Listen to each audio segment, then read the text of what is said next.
In the previous exercise, you saw how banks may prefer one model over another depending on the minimum bad rate they are allowed to have, or turning it around depending on their acceptance rate.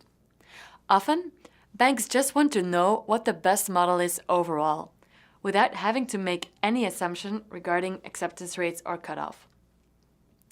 To illustrate this, let's go back to our decision matrix metrics. Here, we have learned about accuracy, sensitivity, and specificity.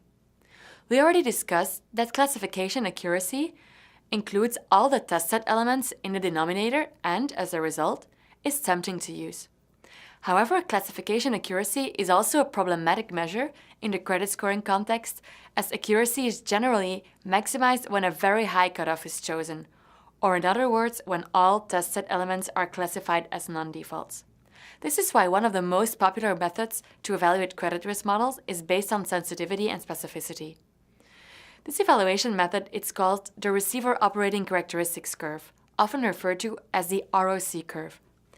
The curve is constructed by plotting the sensitivity against 1 minus specificity for each possible cutoff. The curve always starts in the lower left corner, where sensitivity is 0 and specificity is 1, corresponding to a cutoff of 1, which means classifying all the cases as non-defaults. The other end of the curve, in the upper right corner, corresponds to a cutoff equal to 0, where sensitivity is equal to 1 and specificity is equal to 0. Generally speaking, the closer an ROC curve is to the top left corner, the better.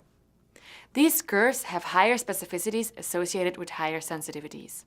On the other extreme, a 45-degree line, as indicated by the red line here, would be the result of assigning cases to the default versus non-default group randomly rather than through a model.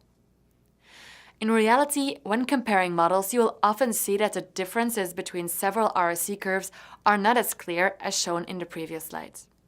Additionally, ROC curves may look different but show crossover, which makes it hard to tell which model is better. This problem is illustrated here by ROC curves for two models, a black ROC curve for Model A and a blue ROC curve for Model B. A measure that banks like to use when comparing ROC curves is the so-called area under the curve of these ROC curves, also referred to as the AUC.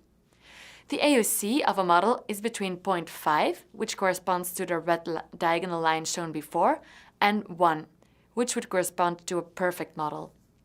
Computing the AUC here, we see that the Model B leads to a higher AUC and should be preferred over Model A.